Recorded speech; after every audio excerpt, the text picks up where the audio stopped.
South Africa, President Ramaphosa, and he is a man who is certainly in some circles really respected, other circles a little bit less respected, like all of us in all fairness, like all of us. We all like that. We also have a few of my friends, Ernie Elfer, he's a truly great golfer, Retief Goosen, who's an other really, we call him really a great golfer too, Ernie, right? You two guys are fantastic. And we could add Gary to the group, Gary Player. What a group of golfers South Africa's had on Yes, yes. There must be something in the water, right? It's Yes. something good. These two guys are It's the unbelievable. water. It's the water, sir. Gary's Gary. And David Frost, also another one that I Yes. know is such a great one. Indeed. Was he as good a putter as they say, David? He's a putter. He's a putting machine, right? But he's another one. So something very good about South African golf, and golf is still doing great in South Africa. And they have young players I hear coming up that are going to be very good. But it's an honor to have you here, and my friend, it's an honor to have you, one of the greatest businessmen in South Africa and long beyond. Thank you for being here. It's very, very great honor. Appreciate it. So we're going to be discussing certain things. As you know, we have the G20 is going to South Africa. When is that going to be? In November. In November. Thereafter, I hand over to you. And Yes, we have it next you year. originated the G20, so I'll hand over the baton to you, That's right. and then you lead the That's G20. right. We're going to have it. We're going to have it the following Yeah. year. Yeah. So we'll be discussing many things, and some of the things you've been reading about in the papers Yes. and the media. And I would say that, look, the president is a truly respected man in many, many circles, and in some circles he's considered a little controversial. But we're going to be discussing some of the things that are taking place in South Africa and see if we can help. And we want to help. And we've had a long relationship with South Africa. I have, because indirectly I have so many friends that live there. I have a lot of friends. I mean, these are famous guys, but I have a lot of friends that live there that are tremendous people. And we'll be discussing that. We'll have a nice conversation. And I really appreciate that you guys came along. It really helps us in our thought process. But it is a great honor to have you, and I appreciate you called. He called. I don't know where he got my number, but I picked up. And he said, "I want to come over and see you." And that was my honor. And thank you very much for being here. You're most welcome. Thank you Most very welcome. Well, thank you very much for welcoming us to this reformed White House. I've been here before, and it looks really fantastic. I must congratulate you. Thank you. But I also thank you for allowing our delegation. This is a very mixed delegation that you've got. We've got people from government, my ministers. I've got someone from the trade union movement who we really collaborate with, and from business as well, and our sporting legends. When I spoke to you, you said, yes, come along and bring Gary Player, bring any else, and Retief Goosen. I brought the two of them. Gary Player, I spoke to him, and he said, look, I'm getting rather on in my years, but wishes us luck in this discussion with you. So it's a real joy. And I'd also like to thank you for allowing your people to start discussions with us at the trade level. I mean, we are essentially here to reset the relationship between the United States and South Africa. We are long-standing partners in many, many ways. We've collaborated in many fields, in space issues, in energy, and in trade, and we therefore need to reset that, particularly in the light of some of the announcements that you made on trade and investment. So we want to advance more trade between the two of us, two countries, and our people now have been empowered by yourself and by myself to start engaging, and we hope that we will be able to fuel that engagement during our talks. And we also want to discuss issues that have to do with how we promote further investments in both countries. We've got about 22 companies from South Africa that have invested in the US. That's creating a number of jobs. And similarly, you've got almost 600 companies that have invested in South Africa, and some of them have been in South Africa for more than 100 years. That's true. So our links are really long-lasting, and we would like to recalibrate those relations between our two countries and discuss a whole range of issues, geopolitical, the work that you're doing to bring peace around the world, in Ukraine and in the Middle East. So we value that, and we are also a great contributor to peace processes that are going on around the world. And of course, we want to discuss how we can support each other. You are a much bigger economy than we are. We are just a tiny economy, but we rely on each other on a number of issues. We've got critical minerals that you want to fuel the growth of your own economy and reindustrialize. So we have that on offer, including rare earth minerals.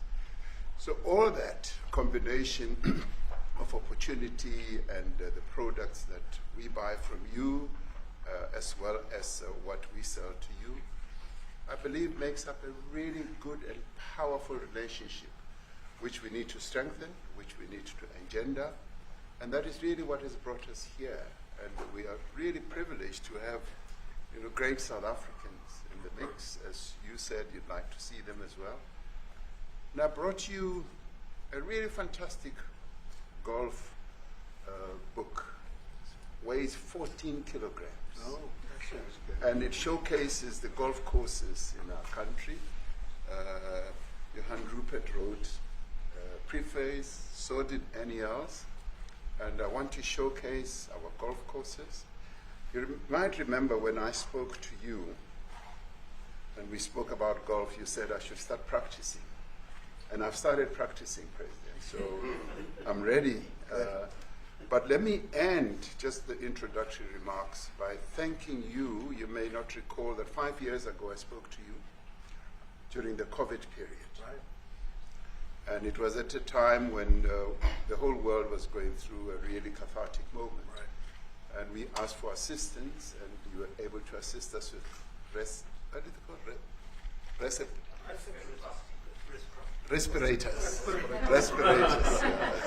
Respirators, and you kept to your word, and you delivered respirators to us. We didn't have as many in our country, and it really helped to help us deal with COVID. So I'm here also to say thank you and to thank the people of America for having helped us during a really difficult time. Being the small economy that we are, we needed help from around the world.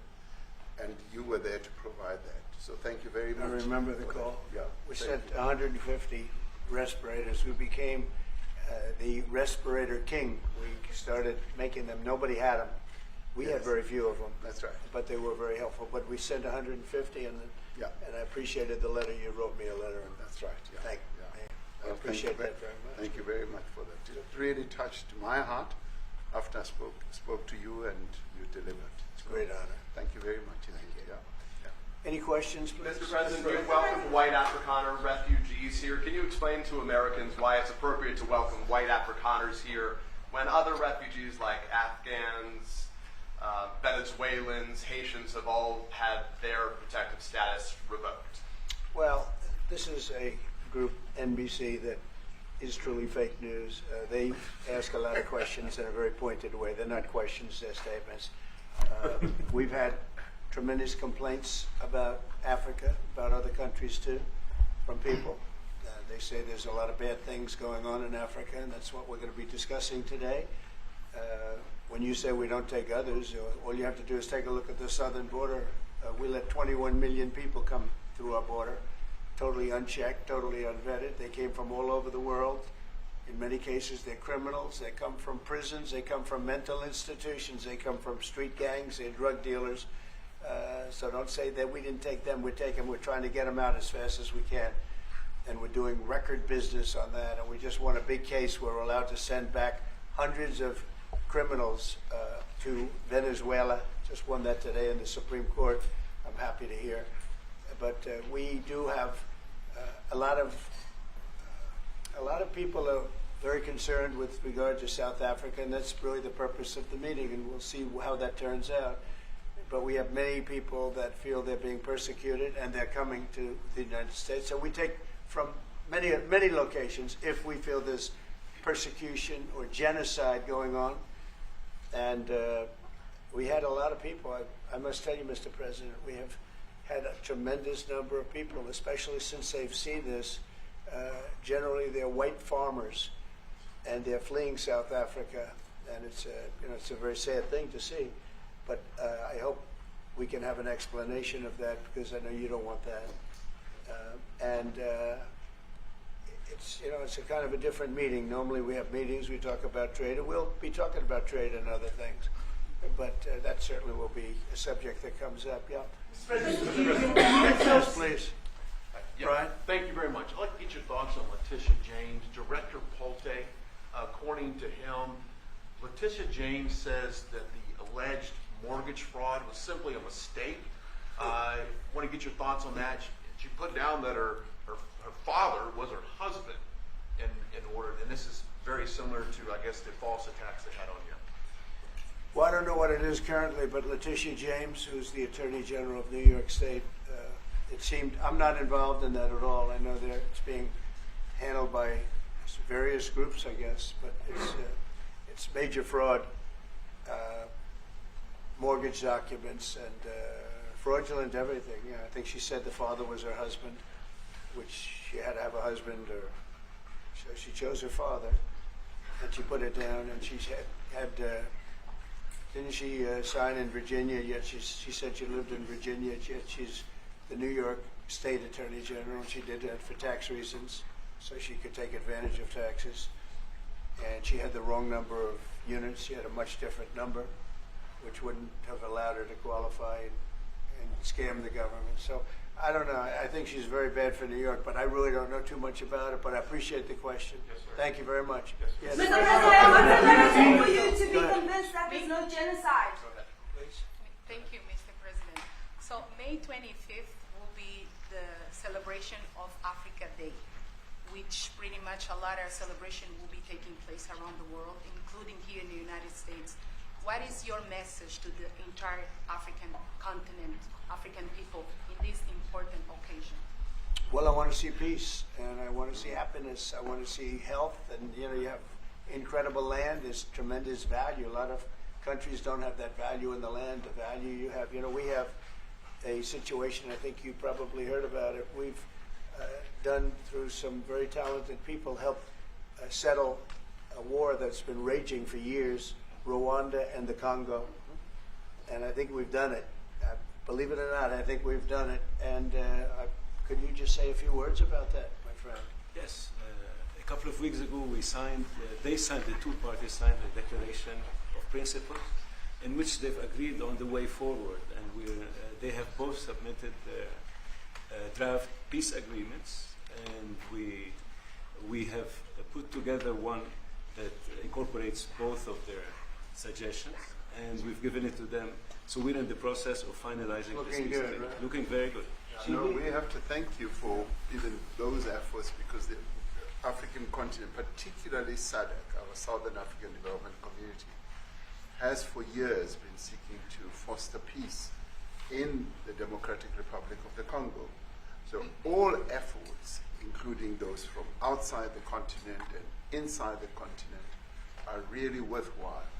We are removing our troops from there so that peace can then prevail in that whole area. And we hope that with the support of the international community, we will really have peace in that area. It's so vital, it's so important for the whole region. Well, we sent our people there, and I think we did a very good job, as headed by my friend. And that was great. That was great. I mean, I'm just hearing phenomenal reports, because all I'm hearing is death, and they're chopping heads off, and it's horrible over there. And it was really brave of you to go there, and I really appreciate it. And it looks like we have something very, very substantial. We also talked about trade with them in terms of rare earth and all, but really more for it's like, if you take a look at what we just did with Pakistan and India, we settled that whole thing, and I think I settled it through trade. We're doing a big deal with India. We're doing a big deal with Pakistan, and I said, "What are you guys doing? somebody had to be the last one to shoot. But the shooting was getting worse and worse, bigger and bigger, deeper and deeper into the countries. And we spoke to them, and I think I hate to say we got it settled, and then 2 days later, something happens, and they say it's Trump's fault. But Pakistan has got some excellent people and some really good, a great leader. And India is my friend, Modi. And he's a Mutual friend? Yeah, he's a great guy. And I called them both, and we just did something good. We're trying to settle Russia, Ukraine. We spoke with President Putin for 2.5 hours the day before yesterday. I think we made a lot of progress, but that's a bloodbath. 5,000 people are being killed a week, 5,000 soldiers a week, not including people in cities and towns that are also being killed. So we're trying to help. And it doesn't affect us. It's not our people. It's not our soldiers. It's Ukraine and it's Russia. But if we can save 5,000 souls, we'll do it. We're pretty good at it. But that's a bad situation. That is a really bad situation. Well, you'd recall when President Zelensky was coming to South Africa, that's when I spoke to you. That's right. We both agreed that we need to push the peace message so that there can really be peace. And we've been involved in the Ukraine-Russia conflict for quite a while through my Minister of State Security here. We've been dealing with them, the exchange of children who were taken away, going through names and addresses and all that. So we've been invested in that whole process as well. And the moves that you are making are fully supported by us because we would like to see the end of that war. That's true. I called Zelensky, and they said, he's in South Africa. I said, what the hell is he doing in South Africa? He was talking to and us. we got to speak. I said, that's a strange one. I said, what are you doing in South Africa? Yes. That's a strange one. He's trying to make peace. That's right. Or we're He's doing taking something. him. We were lucky because we had the great Nelson Mandela who taught us how to create peace, to make peace. So we were imparting some of those lessons to him, some of those learnings, and I specifically mentioned to him that this is how Nelson Mandela taught us that when you want to have a peace in a country, do it on an unconditional basis and sit down and talk. And that's precisely what I'm sure he's going to heed. Well, we're going to see what happens with that one. It's there's a lot of hatred. Yeah. There's a lot of death. It's a bloodbath. It is. I get the Unfortunately. I get the satellite pictures of that field, of that killing field. You never saw anything like it in your life. It's horrible. It's a horrible thing that it goes on, but I think we've made big progress. Sir, on the President, to South Africa, South Africa. Yeah, please go ahead. Thank you, Mr. President. Gaza No, is no, another- not you. Is a bit- Right here. He's from South Africa. Yeah, from Go ahead, South please. Africa. What are you expecting on the ICJ case? Are you expecting South Africa to drop that? Is that what you're trying to On raise? which case? The ICJ case against Israel? Criminal Justice. International Criminal Court. I don't expect anything, to be honest. I really don't. I don't know. It's they've got a case. There's a lot of anger there, tremendous anger. I don't expect anything. We'll see what happens. We'll have a ruling, and who knows what the ruling is going to mean. Yeah. On that subject of Gaza, Mr. President, are you going to be speaking to Prime Minister Netanyahu about Israel's renewed offensive there? There's been a lot of concern from European countries. The Pope has expressed concern. Are you going to be asking Prime Minister Netanyahu to tone down the offensive in Gaza, to let more aid in? Was that a question or a statement? It's a question. This guy's, you never change. Mr. President, decide what will Please. it take for you to be convinced that there's no white genocide in South Africa? Well, I can answer that for the President. It's for him. No, seriously. I'd rather have him answer. Sure, I'd rather answer that. It will be. My president will respond to you. Yeah, let me. Thank you, Mr. President. It will take President Trump listening to the voices of South Africans, some of whom are his good friends, like those who are here. When we have talks between us on around a quiet table, it will take President Trump to listen to them. I'm not going to be repeating what I've been saying. I would say if there was Afrikaner farmer genocide, I can bet you these three gentlemen would not be here, including my Minister of Agriculture he would not be with me. So it'll take him, President Trump, listening to their stories, to their perspective. That is the answer to your question. But, Mr. President, I must say that we have, no, wait. We have thousands of stories talking about it. Sure. And we have documentaries, we have news stories, and that. Is Natalie here, somebody here to turn that? I could show you a couple of things, and I have to, it has to be responded to. Yeah, sure, We we'll have, do. let me see the articles, please, if you would, and turn the lights down. Turn the lights down, and just put this on. It's right behind you, Johan. There's nothing this parliament can do, with or without you. People are going to occupy land. We require no permission from you, from the president, from no one. We don't care. We can do whatever you want to do. Who are you to tell us whether we can occupy land or not? We are going to occupy land. Yes. South African occupy land. That's who we are. Honorable member, want to do. I can withdraw my membership from this useless parliament. Honorable. Yes, honorable member. Must never be scared to kill. A revolution demands that at some point there must be killing, because the killing is part of a revolutionary act. Shoot to kill. Yamaza.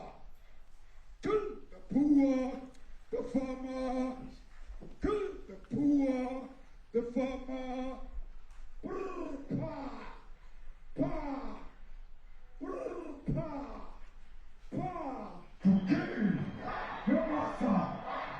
Kill the poor, the farmer. Kill the poor, the farmer.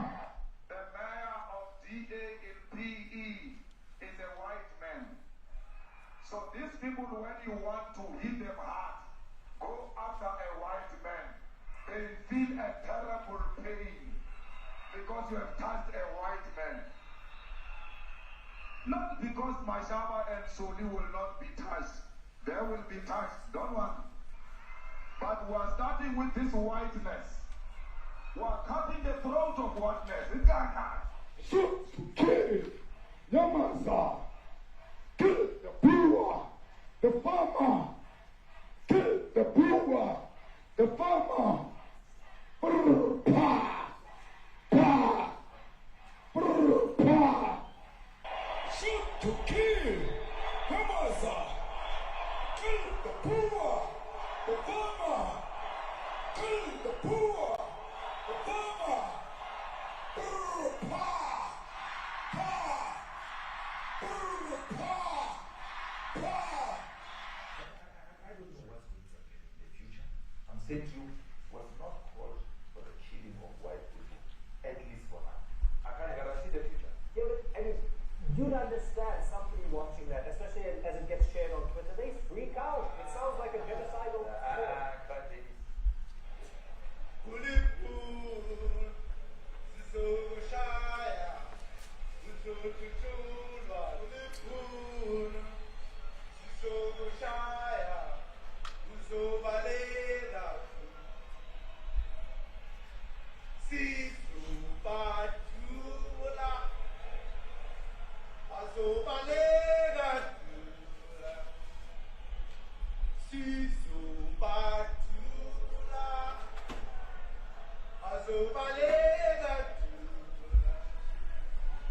Who will expropriate land without compensation, whether they like it or not. If they object, they can seek refuge in America. Now this is very bad. These are burial sites right here. Burial sites. Over 1,000 of white farmers, and those cars are lined up to pay love on a Sunday morning. Each one of those white things you see is a cross, and there's approximately 1,000 of them. They're all white farmers, the family of white farmers. And those cars aren't driving, they're stopped there to pay respects to their family member who's killed. And it's a terrible sight. I've never seen anything like it. Both sides of the road, you have crosses.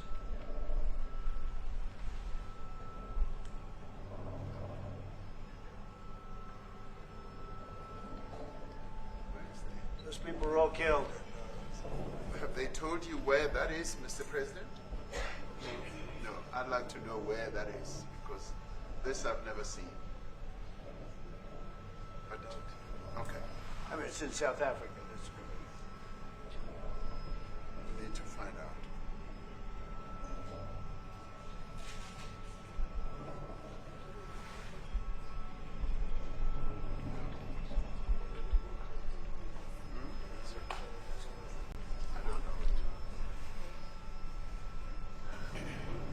those people.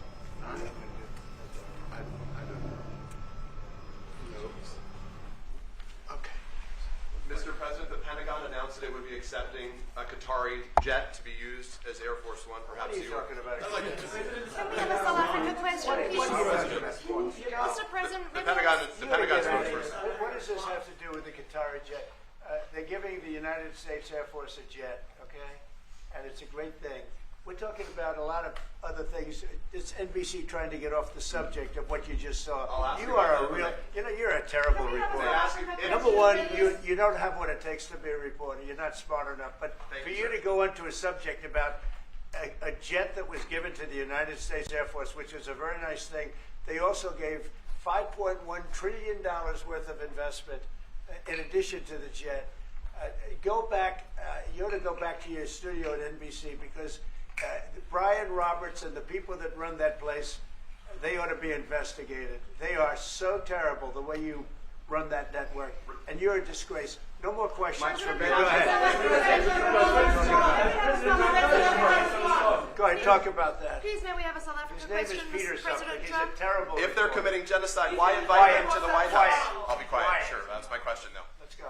Thank you so much, President Trump. Annika Larson from ENCA in South Africa. Thank you very much Thank for you very hosting much. us. What would you like President Ramaphosa to do about the situation I don't we've just know. seen on the screen? I don't know.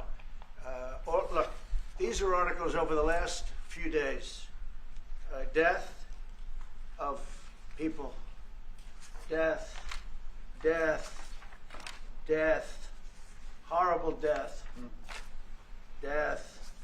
I don't know. But you know that there are Pick black anyone. people who are White dying South the most. Africans are fleeing because of the violence and racist laws. And this is all. I mean, I'll give these to you. I'd like So to- when you say what would I like to do, I don't know what to do. Look at this. White South African couple say that they were attacked violently. President Trump, when will you go and see for yourself if it is? Well, I could do that. Look, here's burial sites all over the place. President Trump- These are all white farmers that are being buried. President Trump. And he asks about a jet that was given. My first You question ought is to about be Africa. ashamed. We're not interested in the You know, jet. you are so bad. You're such a bad reporter. If they're committing genocide, why invite them? Sir, if they are committing genocide, why invite the South Africans to the White House? May I finish, please, President Trump? President Ramaphosa. Mr. President This Trump, is may I one finish? after another. This family was wiped out. I'm just looking. Can we get a President response from President Ramaphosa, can you give us your Ramaphosa? reaction to those videos, Mr. President? President Trump, could you? Well, I could you think address I think black the people videos are dying so. more than white No, people? no. When you look at the videos, I mean, how does it get worse? And these are people that are officials, and they're saying that kill the white farmer and take their land. That's what it is. And I have other friends in South Africa. I have people that left. One in particular that says you can't go there. He said they want to take your land. They take your land and they kill you. It's okay, and they say it's okay to do. Now we're going to talk about it. We're going to. But this is a tremendous look. This is a story recent. These are all people that recently got killed, Yeah. and I don't know how it can get any worse. These are President okay. Trump, And you know the men that you saw, the people that you saw in that movie. Those are officials. Those are people that were in office. They had one march. They had a dance in your parliament, whatever you may call it, legislature. But let and me it was clarify that. terrible. Yeah. Let me clarify that, because what you saw, the speeches that were being made, one, that is not government policy. We have a multi-party democracy in South Africa that allows people to express themselves, political parties to adhere to various policies, And in many cases, or in some cases, those policies do not go along with government policy. Our government policy is completely against what he was saying, even in the parliament. And they're a small minority party, which is allowed to exist in terms of our constitution. But you do allow them to take land. No. You do allow them to take land. Nobody can and then take when land. they take the land, they kill the white farmer. And when they kill the white farmer, nothing happens to them. No, there is nothing happens to There them. is criminality in our country. People who do get killed, unfortunately, through criminal activity, are not only white people. Majority of them are black people.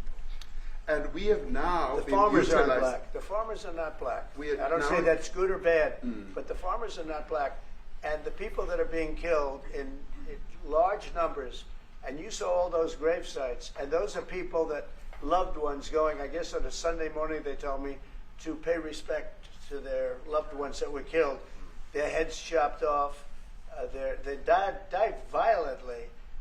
And, you know, I mean, we're here to talk about it, and I didn't we know will we'd get talk about involved here. But I will say this, that if the news wasn't fake, like NBC, which is fake news, totally, one of the worst, ABC, NBC, CBS, horrible. But if they weren't fake news like this jerk that we have here, if we had real reporters, they'd be covering it. But the fake news in this country doesn't talk about that. They don't want to talk about it, but now they have to talk about it. But they won't. This won't even be a subject. They'll have him talking about why did a country give a free, think of this, why did a country give an airplane to the United States Air Force? Okay, the United States, not to me, to the United States Air Force, so they could help us out, because we need an Air Force One until that's Air Force One, it's being built. 2 of them being built. But Boeing's a little bit late, unfortunately. So why did they give us a plane to the United States Air Force? That's what that idiot talks about after viewing a thing where thousands of people are dead. I'm sorry, I don't have a plane to give you. I wish you did. I'd take it. I would take it. If your country offered the United States Air Force a plane, I would take it. Okay. But coming back to this issue, which I really would like us to talk about, and talk about it very calmly. We were taught by Nelson Mandela that whenever there are problems, people need to sit down around a table and talk about them. Well, there are And problems. this is precisely what we would also like to talk about, including, of course, trade matters, investment matters. So the issues that concern you as the United States. Those are all recent. And Those are all deaths. Yeah, in many ways, I mean, one should say you are a partner of South Africa, and you are raising concerns, and these are concerns that we are willing to talk to you about. Let me just add quickly, you know, the criminality that we are experiencing in our country needs quite a lot of technological capability. And in one of our areas in South Africa, we're using US technology, which is able to, in many ways, identify where shootings are happening and all that. And I'd like to talk about that, because there is support that we can get from you as the United States to help us deal with all these acts of criminality. And that is what I believe partnership is all about. And we are here as a partner so that we can help each other whenever there are challenges. So I'd like us to discuss it, and of course outside of the media, so that we sit down and have a really good discussion that will lead to good outcomes. Are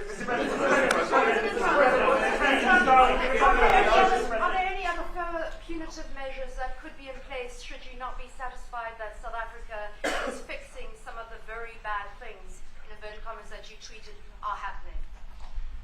Well, there are a lot of bad things happening in many countries, but this in particular has been very, very bad, very bad. And because of we're going to have the whole world watching in another short period of time, because you have the G20, and that's a big deal. And it seems like, I mean, I want you to look good.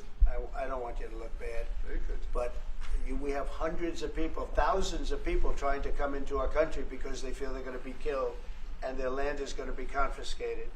And you do have laws that were passed that gives you the right to confiscate land for no payment. You can take away land for no payment. I want to clarify that because we have a constitution.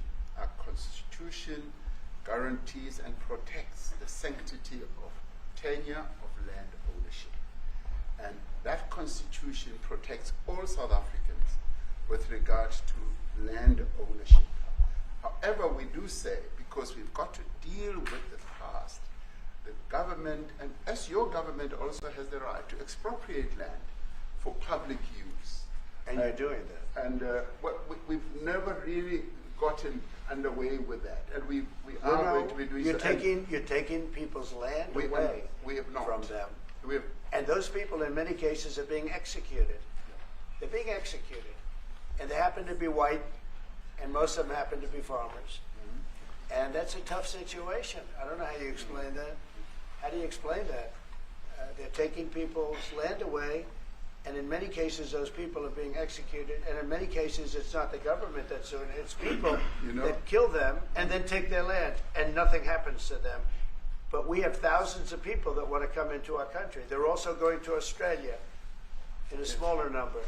But we have thousands of people that want to come into our country, and they're white farmers, and they feel that they're going to die in South Africa, and it's a bad thing. Yeah, please. What can South Africa do? What concessions would you like to see them make to improve relations with the United States? Then I have one more for President Ramaphosa afterwards. Well, you know, we just spoke about, I got them a very, very complex machine, 150 of them. And I was asked by the president if he could help, and I did that. And, you know, I have great feeling for all countries. I deal with all countries. But I have a great feeling for South Africa because I have friends. I have a couple of friends, a few friends here today. But I have many friends from South Africa. But many of those friends are not, they can't go back. I have, Elon is from South Africa. I don't want to get Elon involved. That's all I have to do, get him into another thing. But Elon happens to be from South Africa. This is what Elon wanted.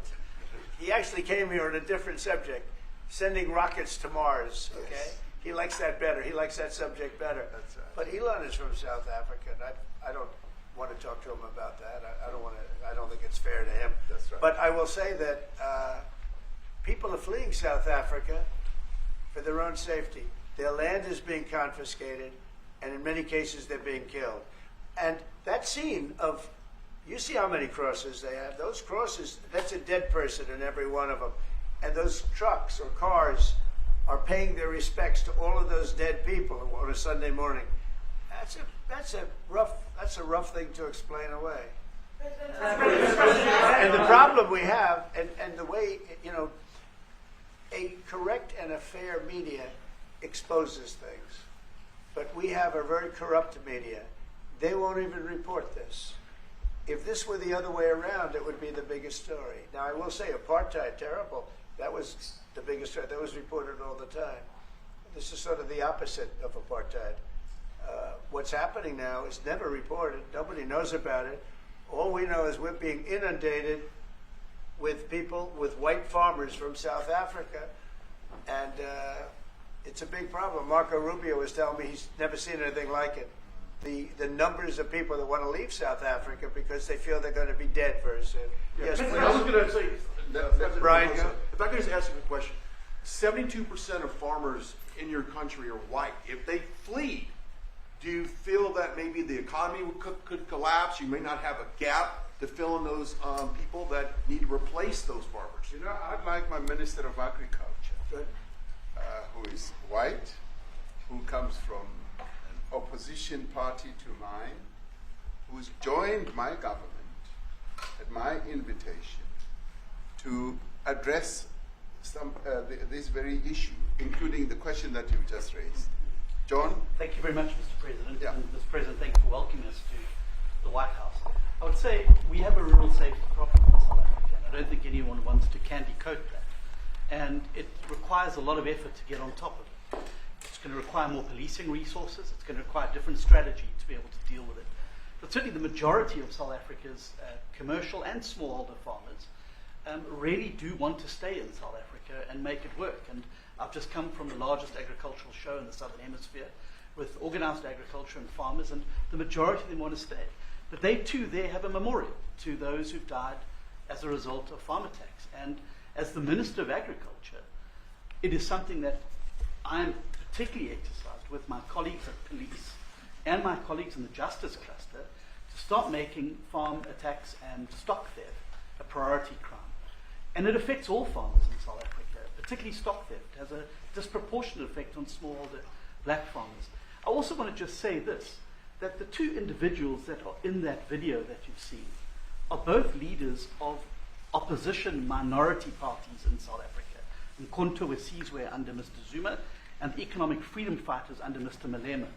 Now, the reason that my party, the Democratic Alliance, which has been an opposition party for over 30 years, chose to join hands with Mr. Ramaphosa's party was precisely to keep those people out of power. We cannot have those people sitting in the union buildings making decisions. And that is why after 30 years of us exchanging barbs across the floor in Parliament and trying to get one over on each other, we've decided to join hands precisely to keep that lot out of government. Because the day they get in to the doors of the union buildings in South Africa or control of our Parliament, that's what you're going to see. And that is why this government, working together, needs the support of our allies around the world so that we can strengthen our hand, grow our economy, and shut the door forever on that rabble getting through the doors of the union buildings, because then South Africa's future would be... So you denounced that type of language in the video that you saw? Oh yes, we've always done so. As government, as my own party, we are completely opposed to that. We, in 1955, adopted a document which said South Africa belongs to all who live in it. But why wouldn't you arrest that man? That man said, kill the white farmers, kill the white farmers. And then he danced, and he's dancing, and it's kill the white farmers. I think, I'm not sure, but I think if somebody got up in Parliament and started saying kill a certain group of people, he would be arrested very quickly. That man is going all over South Africa, and that's not a small party. That was a stadium that holds 100,000 people, and I hardly saw an empty seat. That's a lot of people. That's a lot of representation. And those crosses, we have dead white people, dead white farmers, mostly. And you take a look at Australia. They're being inundated, and we're being inundated with people that want to get out. And their farm is valueless. It's valueless. And they just want to get out with their life. And this is a very serious situation. And if we had a real news or real press or media, we don't have that because they won't talk about this because they're all guys like that idiot. But if we had a real press, it would be exposed. And you know, the beauty of exposing it is it's like a cleansing action. When it gets exposed, it'll get fixed. That's when it'll get fixed. But people don't talk about it. And I'll tell you who's talking about the thousands of people that are fleeing South Africa right now. We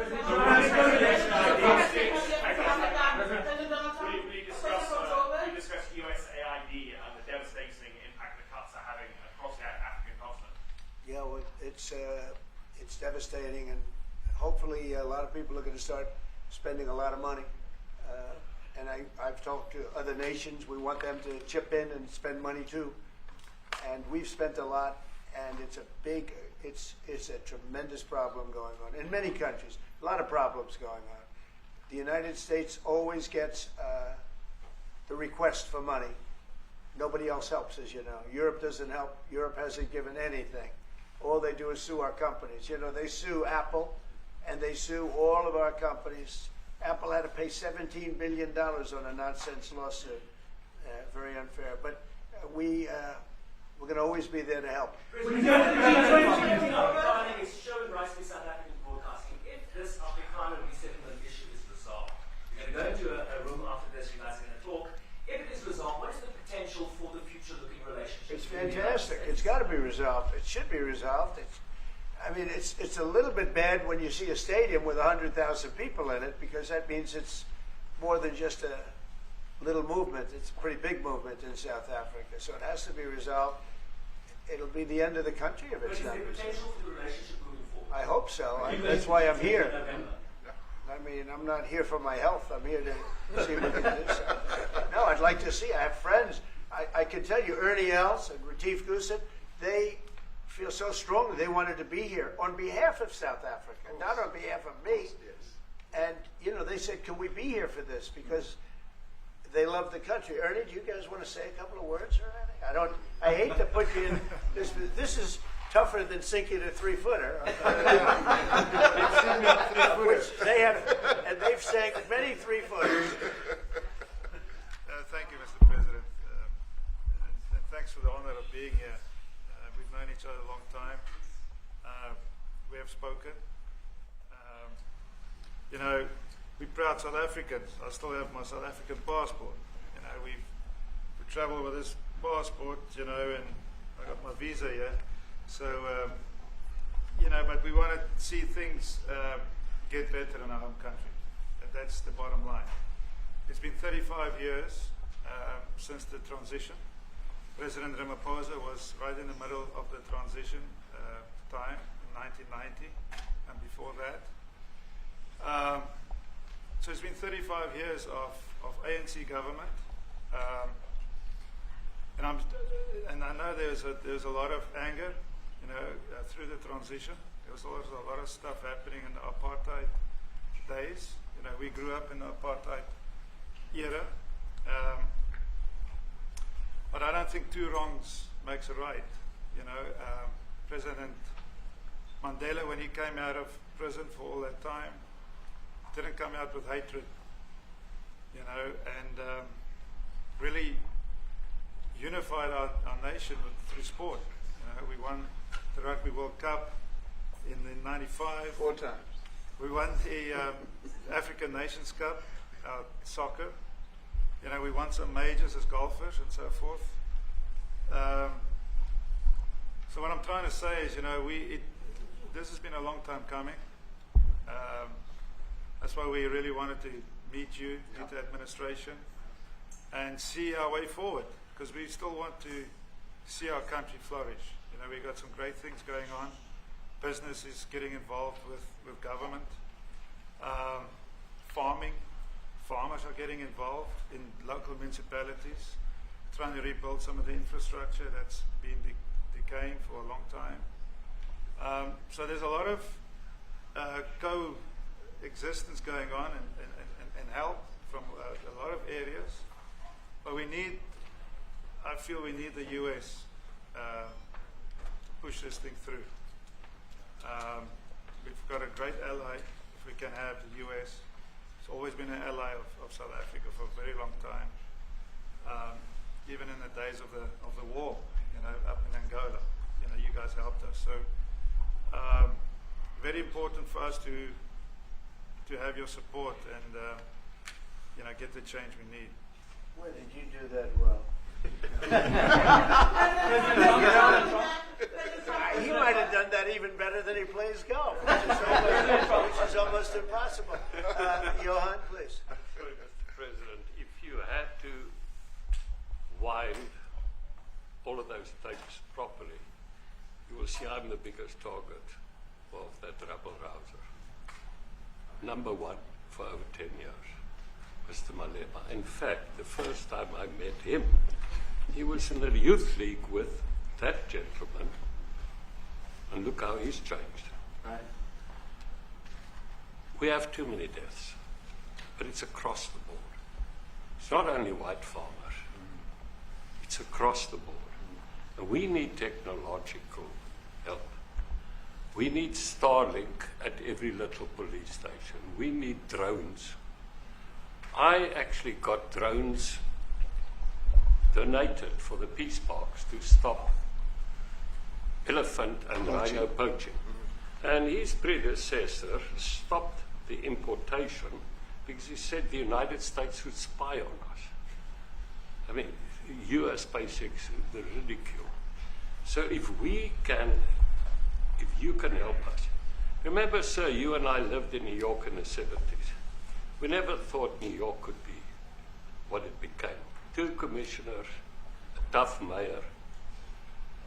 We need your help to stop this awful killing.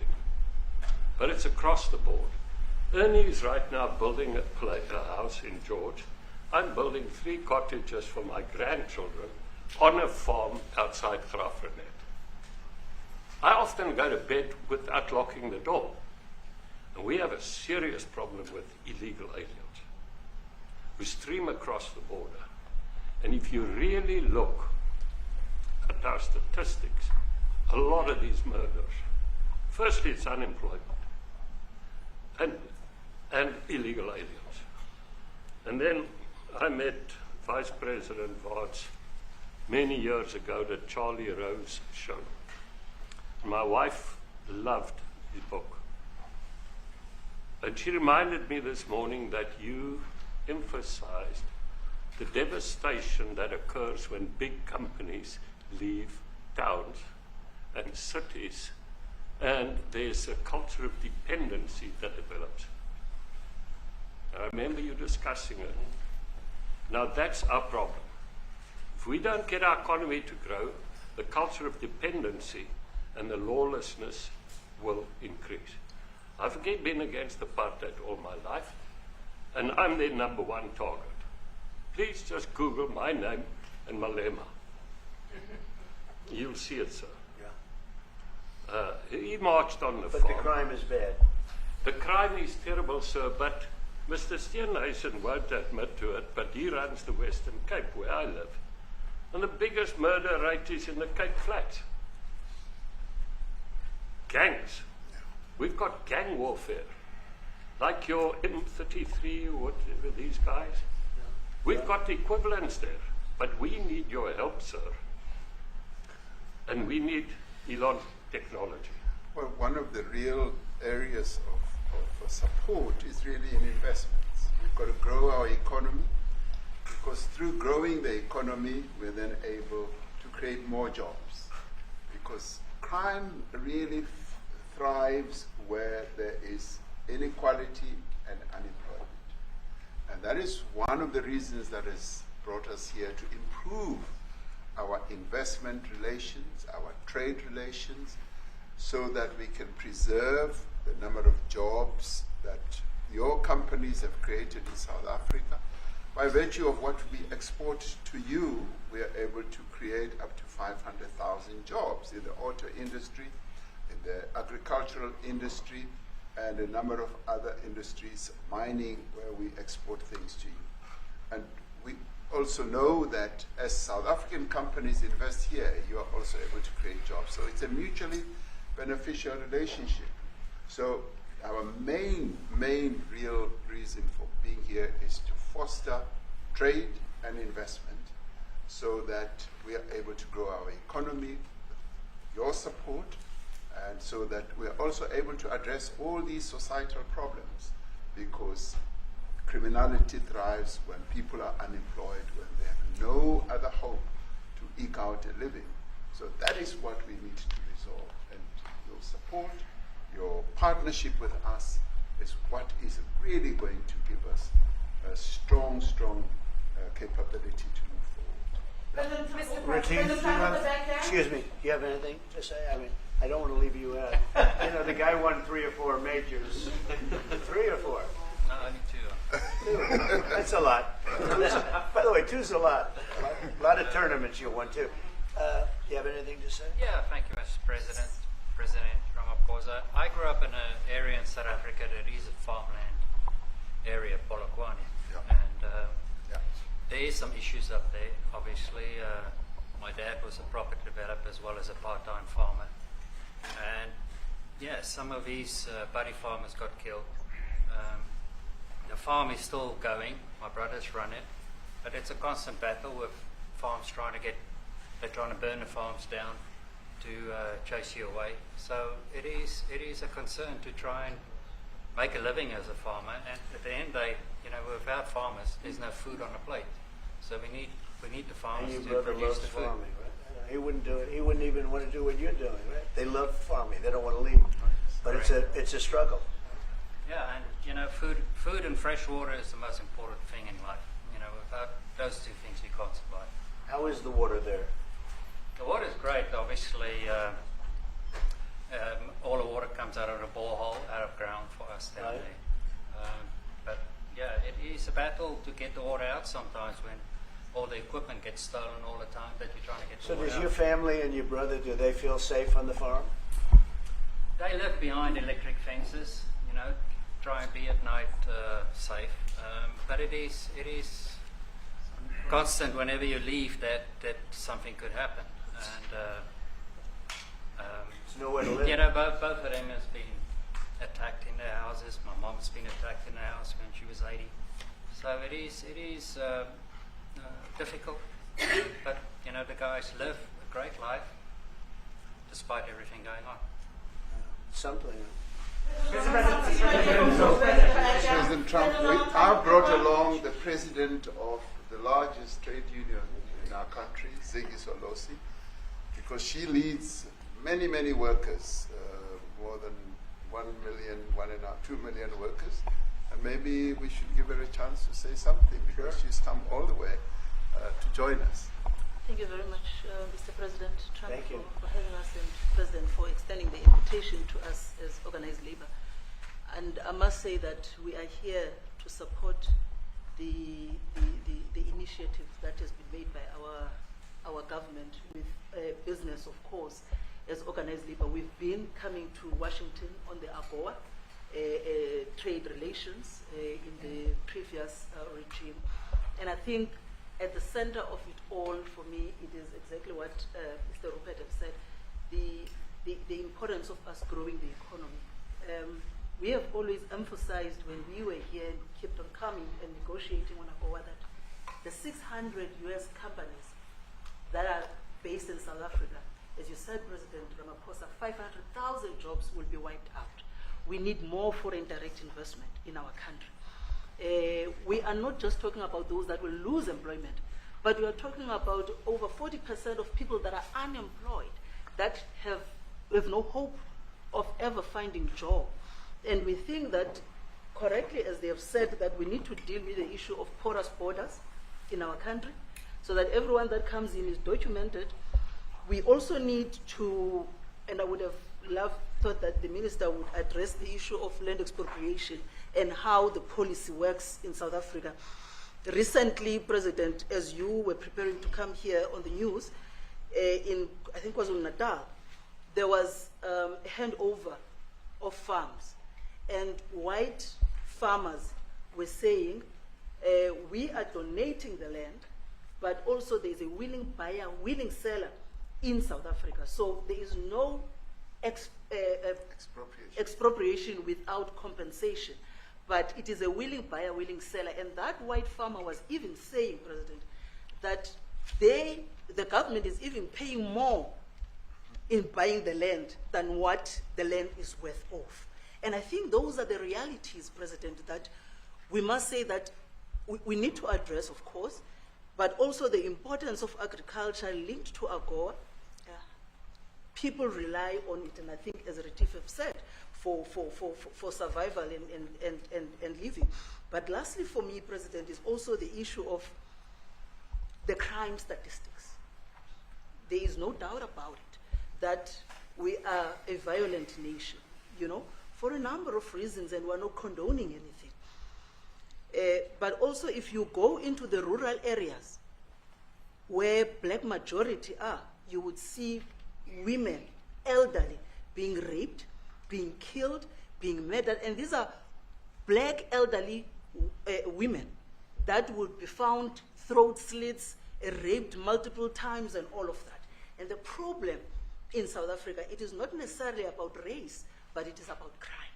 And we think that we are here to say, how do we, both nations, work together to reset, to really talk about investment, but also help us in how we can have the technology and everything that is needed, President, to really address the levels of crime that we have in our country. Thank you very much. Thank you.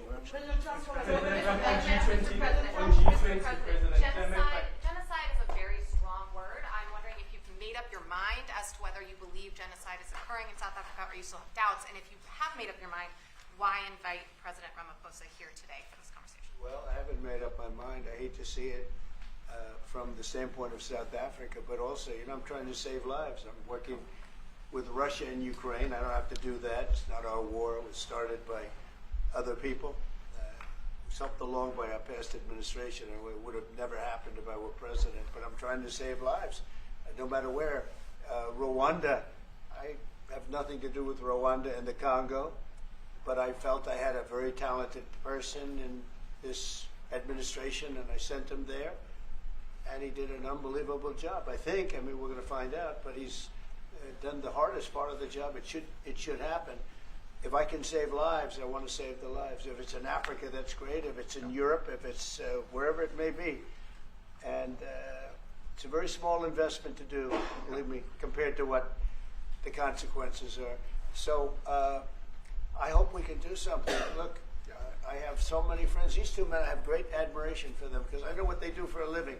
And that's a very hard living, going from city to city, from country to country, and hitting a ball 350 yards like they do, and Better than you and I. getting the ball in the hole. It's a very tough, with lots of people watching, right? Yes, That's a very tough living. They're champions. I respect champions, and I respect very much. And I think the country is very lucky. They really wanted to be here. That's true. They could be elsewhere. They could be on a beautiful fairway someplace, and they wanted to be here. So. My